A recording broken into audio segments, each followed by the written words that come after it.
Hello, my name is Jason JROCK Houston. You guys are listening to an interview being done tonight for Under the Influence.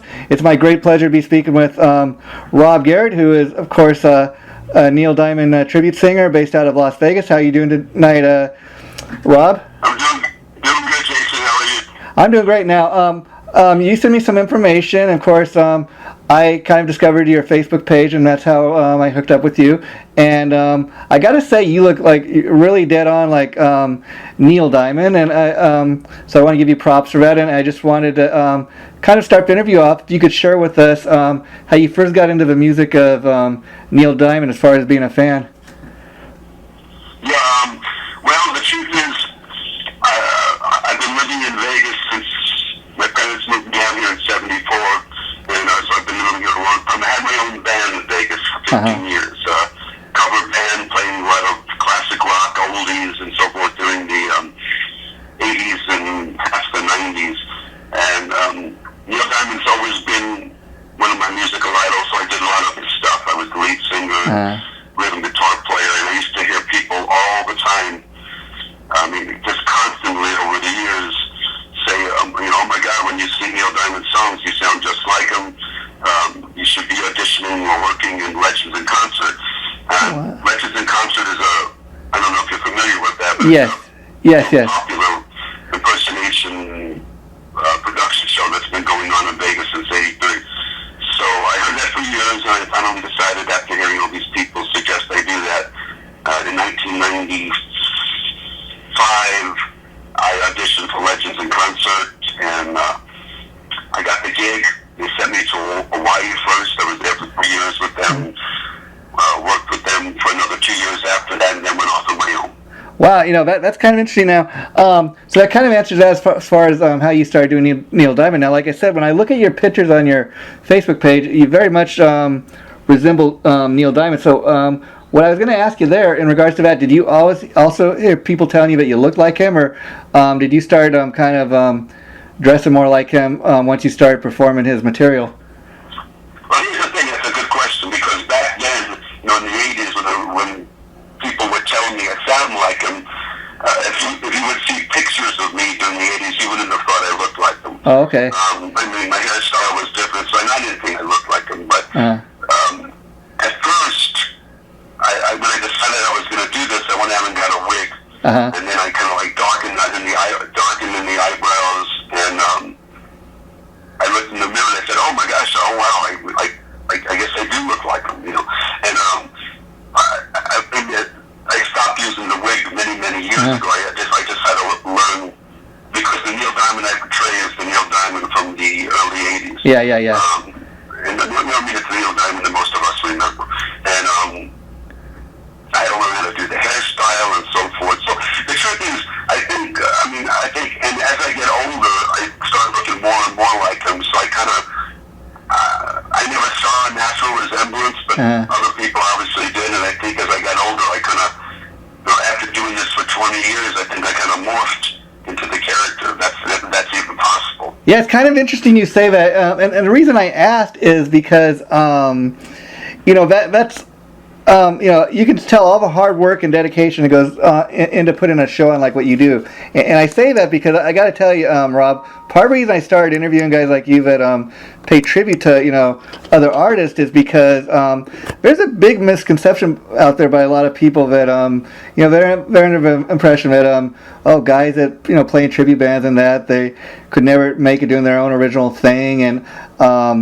And I just don't see that. I mean, I can't say I've ever seen a bad tribute show. And I kind of am on the other side, that I see all the hard work and the dedication. I mean, the fact that, to begin with, you sound like the guy, but the fact that you've kind of morphed into him, you took the time, once upon a time to wear a wig, and you kind of just have turned it into what it is now. That shows all your hard work and how dedicated you are to your craft, so to speak.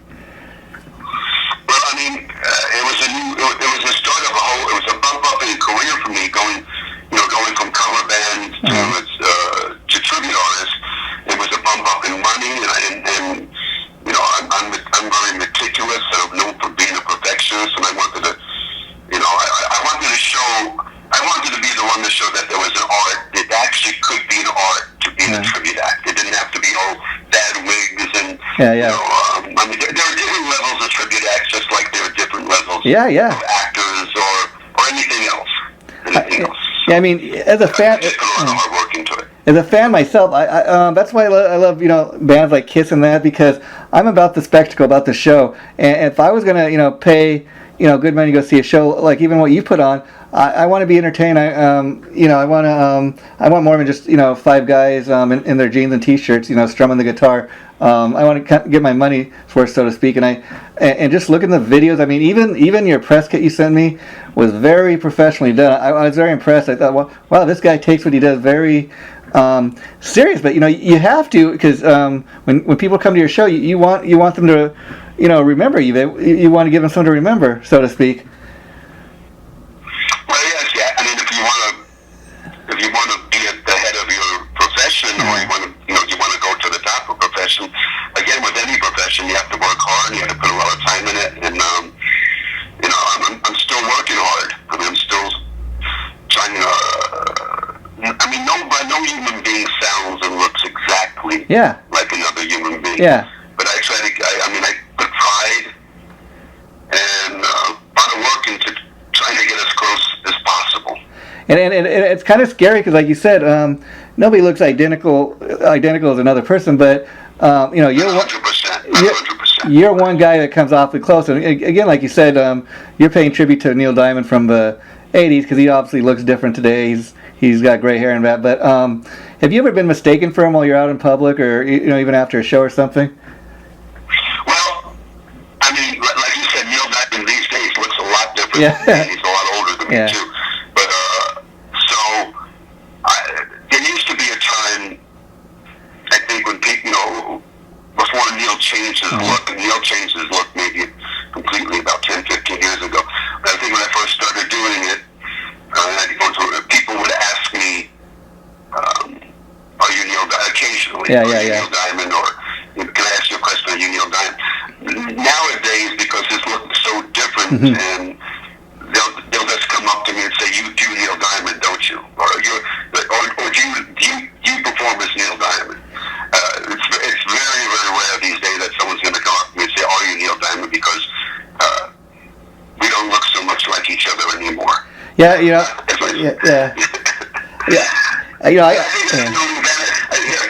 the only advantage I have over the real Neil Diamond. Okay, I mean, obviously, I'm never going to be Neil Diamond. Yeah. The only advantage I have over him is that he can't be that Neil Diamond anymore. The one I'm portraying.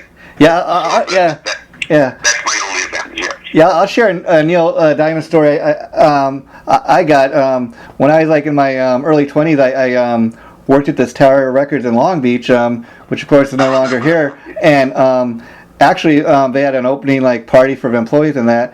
And Neil Diamond was a special guest. He performed a couple songs like "Sweet Caroline," I think was one of them, and it was just totally cool. And Neil Diamond's not typically like what I listen to, but it's one of those things that that I've never forgotten. That's good. It's just I just saw him in Vegas for my 16th time. I mean, I still, every time he does a concert tour, and he tours this thing is going to tour every 3 or 4 years. He's not consistently touring, but he's on tour right now as we speak, and he was in Vegas about a month ago. And I saw him for my 16th time, and he was still fantastic. He still, packs out an arena. He's 74 years old. Each guy can still pack out an arena. And we forget that even though I'm portraying him and I'm, trying to sound like him in his prime, I'm doing my best to do all that. This is the guy that wrote all those songs. Yeah. This is one of the biggest hit kings in the history of pop music. So, we can't forget that this man penned all that music, and most of it by himself. And you gotta respect the fact that even at his age, that he's still out there, doing it and touring and making new music. So there's something to be said for that, that the actual guy's still out there doing it. Yeah, well, I think once guys like Neil or McCartney or Rod Stewart, they get to that iconic stage where they're this huge icons. They can go as long as they want. I don't think they do it so much for the money. Really, no, they don't need the money. I think they do it because a certain part of them every few years or so has to be on that stage. It's in their blood. it's what keeps them going, you know. And I don't think they'll ever grow out of that. I don't foresee Neil Diamond, even though he's 74 years old. I don't foresee him retiring anytime soon. Unless it's for health reasons, but I don't see him retiring anytime soon. And I've seen him on interview shows, and he says he has no plans to retire. I mean, look at a guy like B.B. King who recently passed away. You know, he did it literally. You know, he was still touring right up until the very end. You know, so there are those guys that got the power to do that. Absolutely. B.B. King. I mean, B.B. King was someone that did smaller shows. He wasn't an arena filling guy, but certainly he worked House of Blues, and he could fill up, maybe a room that sat 1,000 people or less, and so forth. But you're right. He kept going, and he was a Vegas resident too. So he passed away here in this city. Wow. And so that was very sad. Yeah. Yes. So I got to ask, being a Neil Diamond fan, what do you think about his latest album? Are you a fan of it? Oh boy, I have to be careful when I answer a question like this. It's okay. It's good.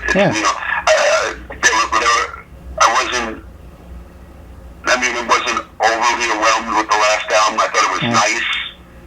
There were one or two selections on it. But, I'm really looking for Neil to. I'm hoping before he does retire, he has. He can produce something that sounds like one of his classic hits or something. One of the classic ones, one of the ones he put out many years ago. The stuff on the latest album is okay. I hear you. I hear you. And that's not a. That's nothing bad or anything. It's just your honest opinion. I mean, I kind of hear what you're saying. Any band you listen to, I mean, like a lot of the Van Halen, for example. If you're a fan of Van Halen, a lot of people only like the David Lee Roth stuff. Some people just like the Sammy Hagar stuff. It just kind of depends on what you're into. Exactly. And you know what? In fairness to Neil, the truth is, none of these guys, none of them. I don't even care if we're talking Elvis or Sinatra or the Rolling Stones. But as they get older, none of them are able. They still do good stuff from time to time, but none of them are able to reproduce that stuff from their back and reproduce that classic stuff that they did in their earlier years. And I guess you can't really expect them to do that because that stuff is so iconic and it's so classic that it's almost impossible to replicate that. Yeah, I mean, a lot of times you hear people saying that you have your whole life to write your debut album, and then after that it's just a matter of staying on top of top of your game, so to speak. And in the case of Neil Diamond, he's produced so much classic material. I mean, famous stuff and stuff that'll be with us forever. That it's almost not fair to, even though I want him to, it's not fair to expect him to be able to. Produce that kind of material anymore. His album did well. It got up to number 3 on the Billboard Pop charts, and the one before that went up to number 1, and he became the oldest recording artist in history to have a number 1 pop album, on the Billboard Hot 200. So I guess that's saying something for the guy, right? Yeah, right. Now let me ask you. All the years that you've been paying tribute to Neil, have you ever crossed paths with him, met him, or do you know if he's aware of what you're doing? Yeah, that's a real popular question. Yeah, the answer to that is, unfortunately, even though Neil Diamond knows everything about me and he's fully aware of everything I do, me and him have never met face to face, and I guess for 2 reasons, and it has to do with both of us. First of all, he's not one of our more accessible guys, and you happen to be somewhere where he happened to be going, and that was just timing and so forth. But he's not an easy guy to get to. And on my end, I'm not someone who pushes the envelope either. I'm not aggressive with that. Yeah. And, I know I can just walk up to the security guard after a concert and say, tell Neil I'm here. And, Neil Diamond's not that kind of guy. He's just a very private man, a very low-key guy, and he does know about me because I'm good friends with some of his musicians who know me really well, and I know he knows of me, but we've never met face to face. And now, I was curious because I do know about Legends, and like you said, that's one of the oldest, tribute shows that originate in Vegas now. You said when you first started working with them, you were doing Hawaii for a couple years. So what was it like? What's the biggest difference the show you were doing in Hawaii to what you're doing now in Vegas? Well, okay, you have to understand. When I went to Hawaii, those were my first 3 years of doing the Neil Diamond, of doing the tribute thing, and I was in, that's paradise, and I was in heaven. Yeah. I was getting paid, it was a bump up in career, so that was the greatest learning experience of my life. And even today, I consider Legends my college. Yeah. Legends in concert was my college. I was with them on and off for my first 5 years. But now, Vegas has been my home most of my life. Okay? So I had to come back to Vegas and try to conquer Vegas, and I kind of feel I've done that because I get to work some pretty big rooms here, and I'm a headliner here. And, so both places have special places in my heart, obviously.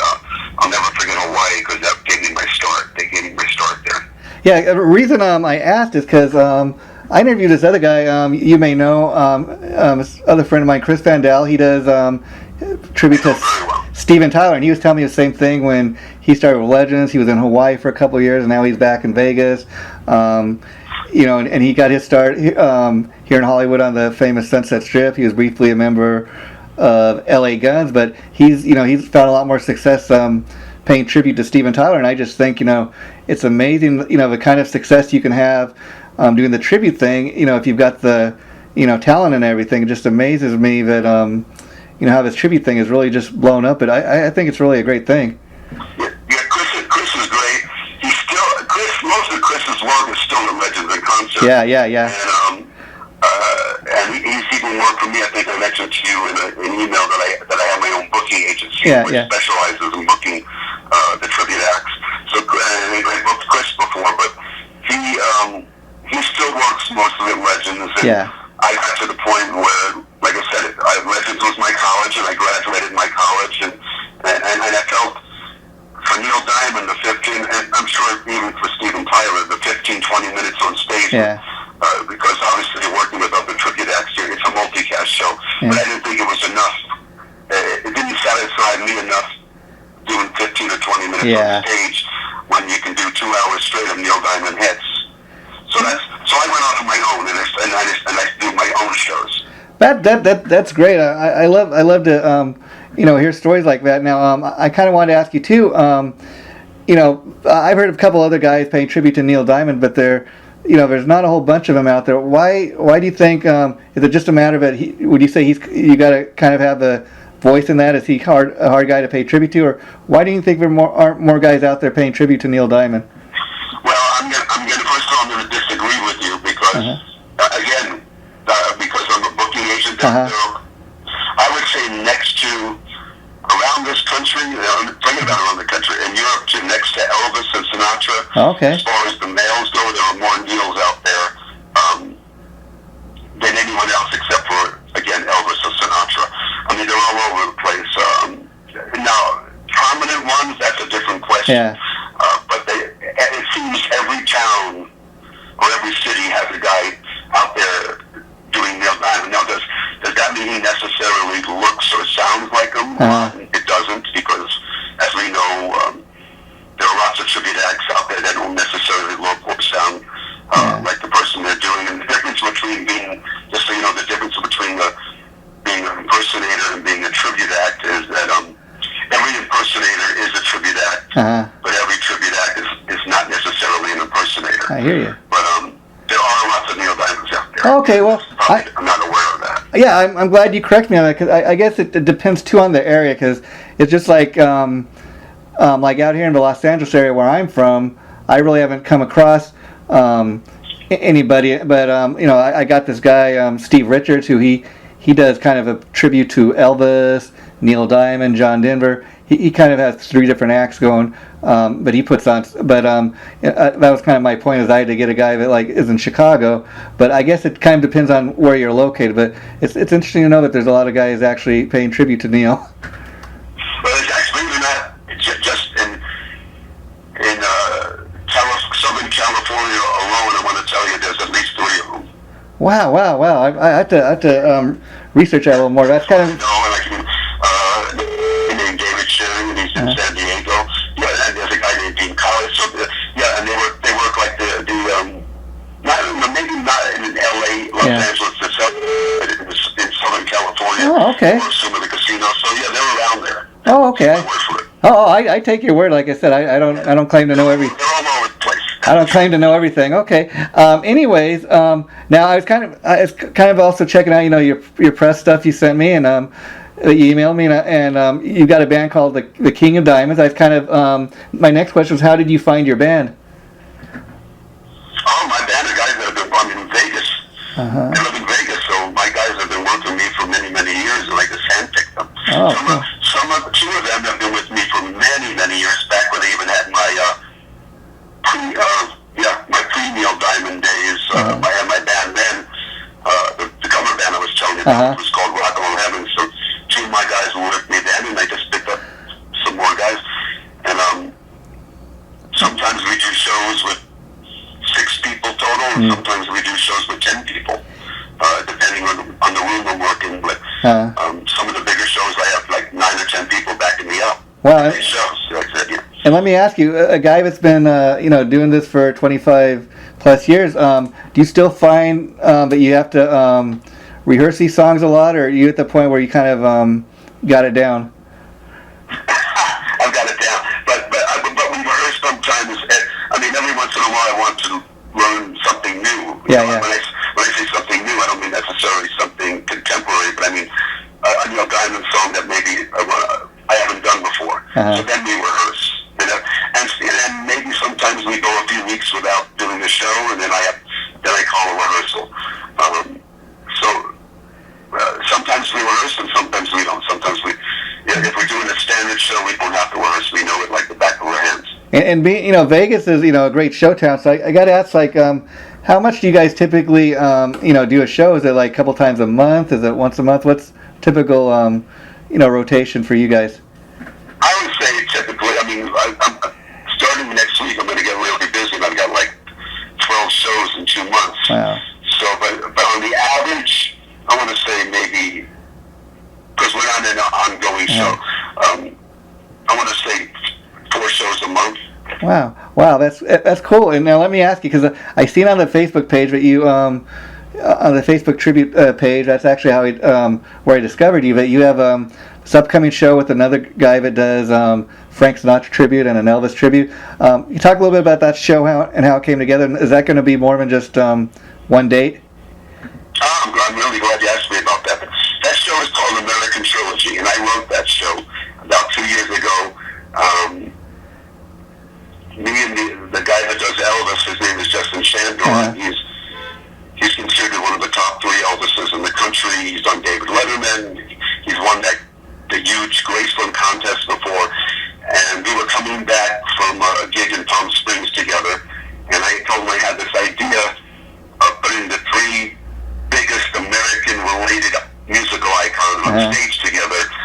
And the thesis would be, the synopsis would be that these 3 guys are getting together to do a concert to give back to the country that gave them this great country that propelled them into being 3 of the biggest icons in the history of music. That's why that was the format. And he said, that sounds like a great idea, Rob. He says, have you thought of a name for it? And I said, well, I'm thinking like American icons. And he goes, you should call it American Trilogy. And American Trilogy is an excellent song that Mickey Newberry wrote and Elvis recorded. And once he gave me that name, I think it just sparked me. And I sat down with pen and paper and I wrote the show. And it's been quite a success since I wrote it. It's going to be at the South Point Casino for 3 nights. We've already done pretty big places, but one of the biggest events, one of the biggest things we're ever going to do is coming up, and that's at the South Point Casino, July 4th weekend for 3 nights. Wow. It's scripted, so it's not your typical just one guy on after the other.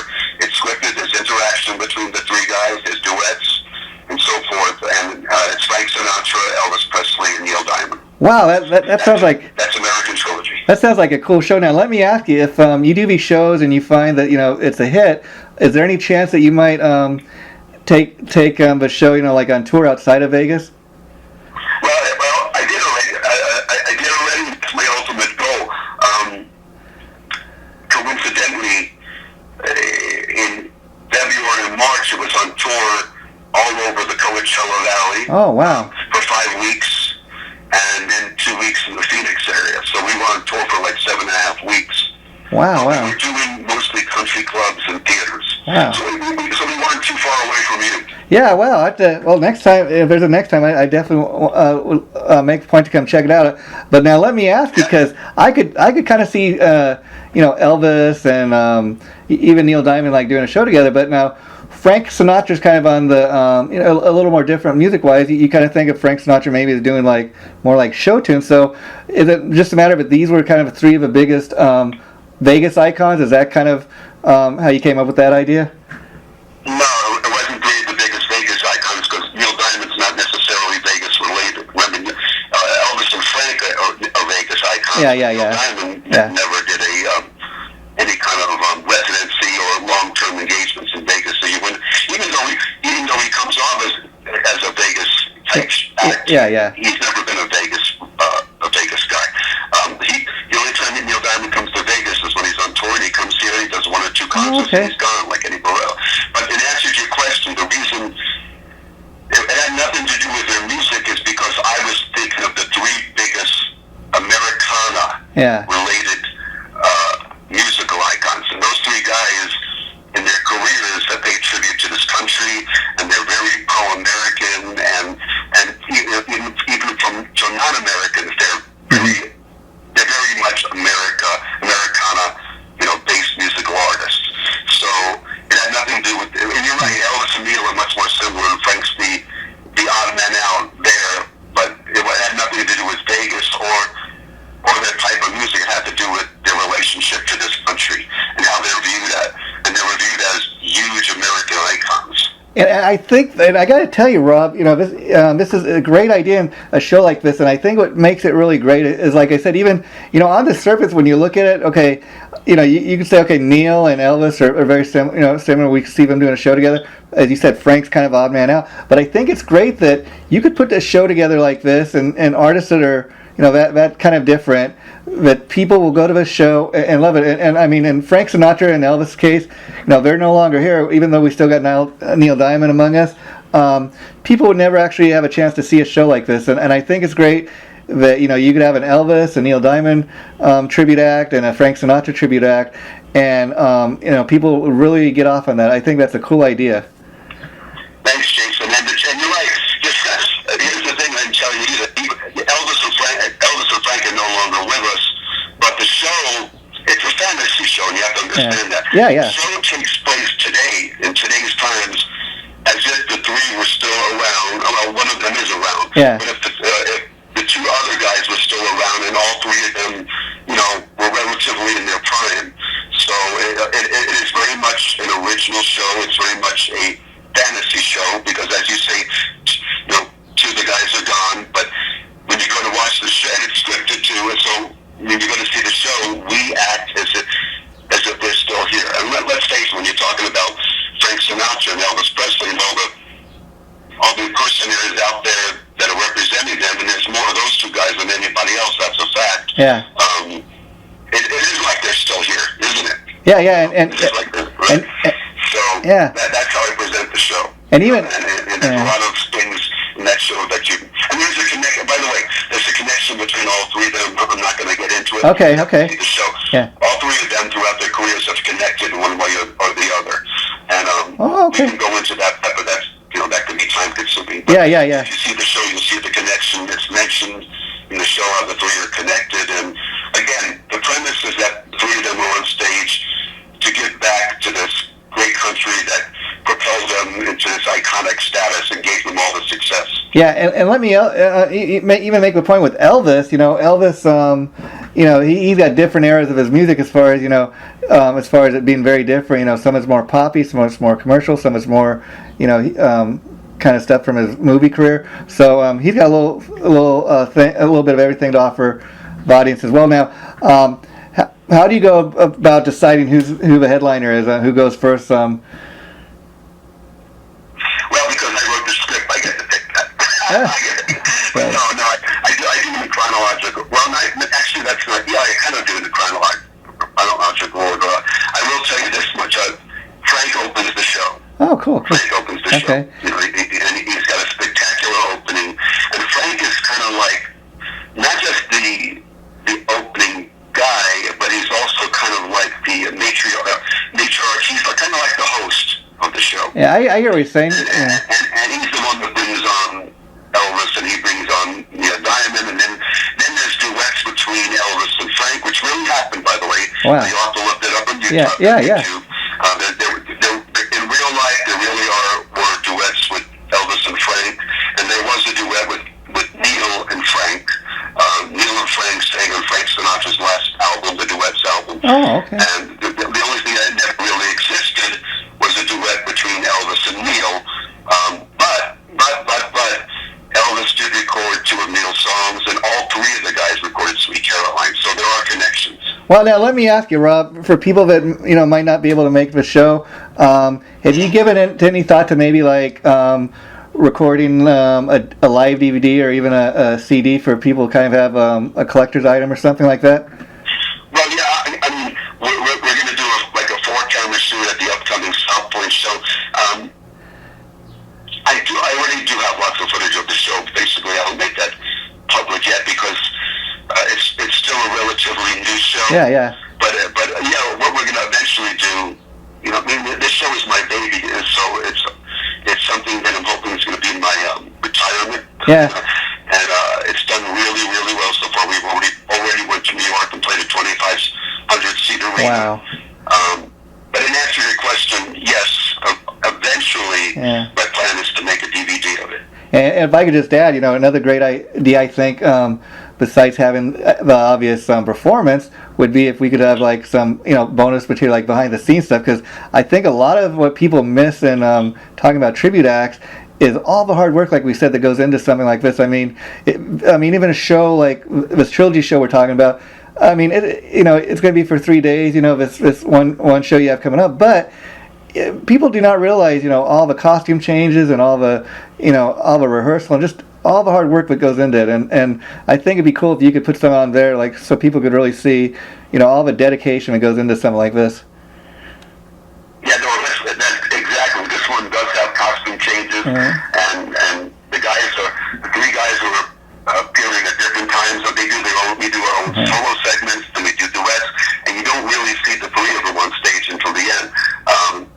And it is a big production, and my goal is to make it into a bigger production. And my feeling was if you put these 3 guys up on stage, again, the 3 biggest, American-related musical icons in the world, you can't go wrong. I mean, it's going to be hours. It could be hours and hours and hours of hits after hit.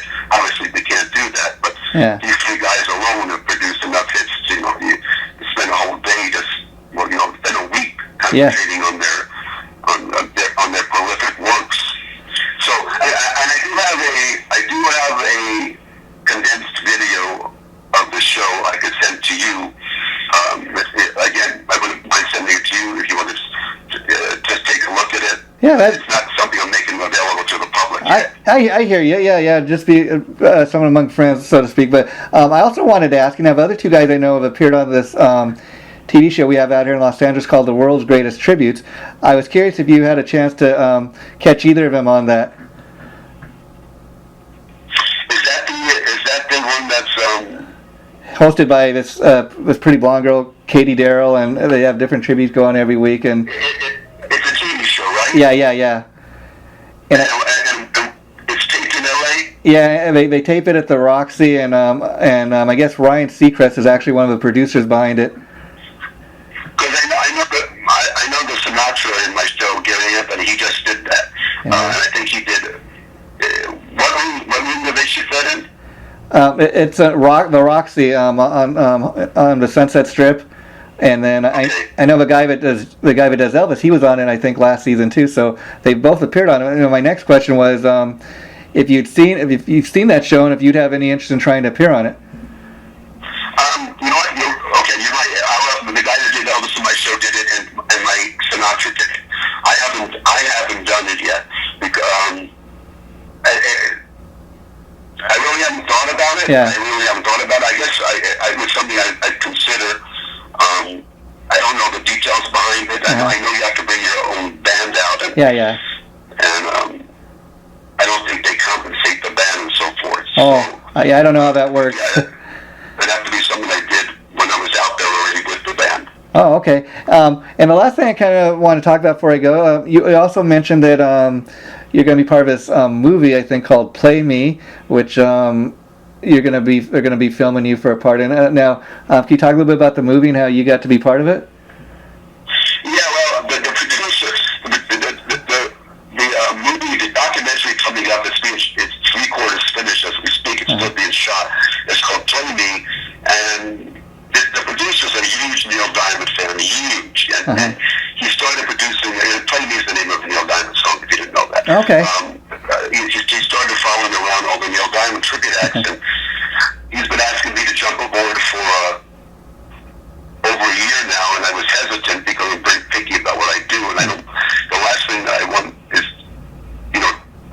the profession I'm in to come off as a joke or something funny. So we agreed that I would sing the opening number and close and do the closing as well. So at the and then he extended it to the point where he wanted to start doing not just the Neil Diamond tributes, but other tribute artists. So he's going to come in with a camera crew and shoot American Trilogy, and then we're going to go into an actual recording studio, Rock and Roll Fantasy Camp here in town. Oh, cool. And he's going to record us rehearsing for our show, and that's going to be in the movie. Oh, cool. Now, do you know, is this going to be something to be in the theaters, or it'd probably be like a DVD release? Well, obviously his hope is to go into a theater, but if not, it'll probably it may end up going straight to video. That remains to be seen. Oh, okay. That's not my department. Well, and I just want to tell people that are listening to this, Rob, as far as being made out to be a joke or nothing, I can tell people this much that I discovered you on Facebook. I went to your site. I was really impressed with all the photos and that, and then I was equally impressed with when we were setting up this interview a few nights ago. You emailed me a press kit and photos and everything, and it had videos of your performance, had like a little advertisement video, and it looked like it. If I didn't know any better, I think and I mean this in all sincerity. I gotta say, I was gonna say I would think it was a professional band, but that's exactly what this is. This is a professional band. I mean, you didn't just send like an 8x10 or Polaroid of a band. This was professionally put together video. Looked very professional, and just in that alone, I could tell that you're a guy that takes what he does very serious. You got the heart, you got the dedication, and obviously the talents. You've been doing this 25 plus years, so. Thank you very much. So you're really. I take it very seriously. Yeah. It's my career. It's my living. And like I said, with any other like any other profession, there are different levels, and there's certainly different levels in tribute acts and so forth. So I do my best to make sure that at least I'm giving it some credibility. Well, I really enjoyed talking to you, Rob. I could talk to you all night, but I know you're busy like me. So I want to, first of all, thank you for taking time to do this, and just say I really appreciate it, and it's been a pleasure talking to you. Is there anything else you'd like to say with people listening to this before we end the conversation? No, I mean, as far as the people, hopefully some of them can catch the shows when they come to Vegas, or my website is Rob Garrett. There's different Rob Garrett is neildiamond.com and AmericanTrilogy.net. If you get to Vegas, look me up. And I do have my own company. And for those people out there that want to be tribute artists, my only suggestion is, take it seriously. Don't do it, excuse the expression, half-assed. Yeah. Make it respectable, because there are people out there that do not make it respectable, and it affects people like me that are really working hard to make it respectable. So it takes a lot of hard, like any other profession, it takes a lot of hard work to get be at the top of your And that's where you are right now. You're at the top of your game because, like we've been saying throughout this whole interview, you're a guy that takes what he does very, very serious, and you can tell in just the videos and the photos and all the stuff on your website that you don't do it half-assed, and that's why you've been able to do this for 25 plus years, and you're still going strong. Oh, bang, and I'm going to keep trying. I'm going to keep trying to go strong. And the last thing I appreciate you asking me. I know you did this on Facebook, and we didn't really know each other, but I appreciate you having me on the show. Yeah, and the last thing I'm going to say before we close this is I'll send you an MP3 file of what we just did in a little bit. That way you can have a copy. You're more than welcome to do whatever you want with it. The interview itself will be going up probably about a week or so. The minute it does, I'll let you know, and you can put up on your site or let your fans know, however you want to handle that. And maybe once you've done the show in a couple of weeks, the American Trilogy, we can do a follow-up interview and talk about how it went and what it was like. Just keep in touch. That would be great. It would be great. Like I said, I'm going to send you a little 10-minute promo clip on American Trilogy for you to take a look at it. And I appreciate that, and I'll just keep that for my own private use, I promise. So thanks so much, Rob. You have a good day, and I'll be in touch. Bye, Jason. Take care. Okay, bye-bye.